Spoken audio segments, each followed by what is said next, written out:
it's Tiffany from I Heart All Things, and I have another interleaved Bible journaling entry to share with you today.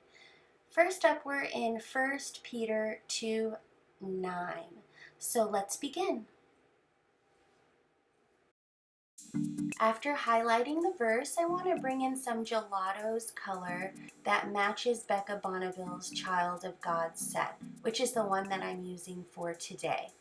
And to begin, I want to take my pieces of pattern paper and these cute tabs from the set and just add a fun sewing detail right along the top of the page. This is just going to add so much texture to my final product. And bringing my Bible back, I want to match what I have on my picture that I took on the tablet onto my Bible journaling page. This is a fun tip. If you don't have press and seal wrap, just take a picture of your project before you adhere everything down. That way you can remember exactly where you placed everything.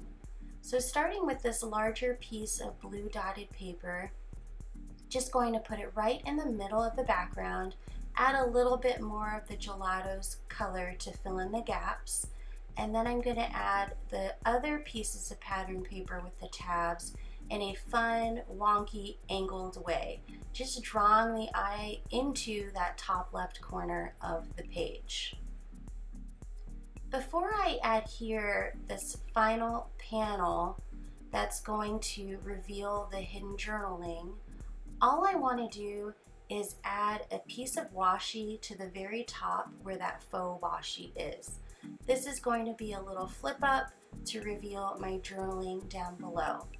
Before I journal, I want to add some clusters of large, medium, and small florals to the page.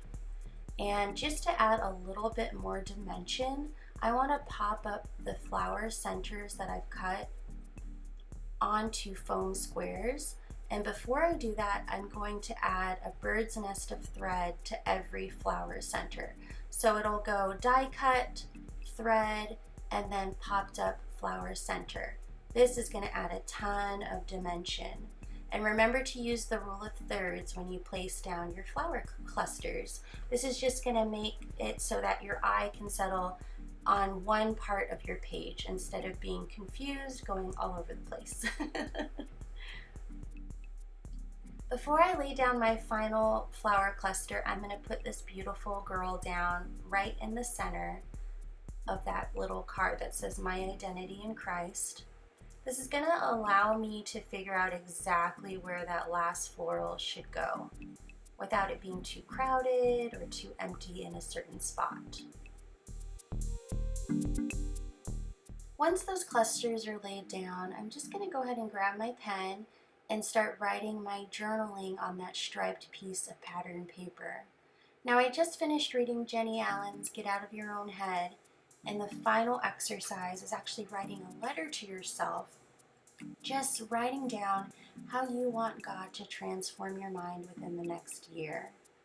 So once that's done, I'm just going to go ahead and date it. I love dating my pages, dating my prayers, so that I can just take inventory of how God has moved in so many unexpected ways in my life. Last but not least, I want to add some fun die cuts from this set. These were fun little accents and bonuses that she added to the Child of God set. Those hearts are super cute. And I'm also taking her little scallops and I cut them apart from their trios, and I'm laying down a line of scallop right there at the bottom above the Gelato's markings.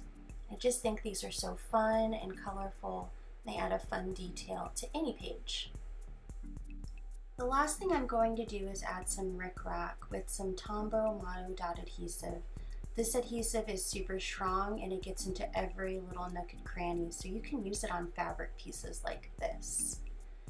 So I hope you guys enjoyed this video. Check out my IGTV for a companion video on my micro Bible.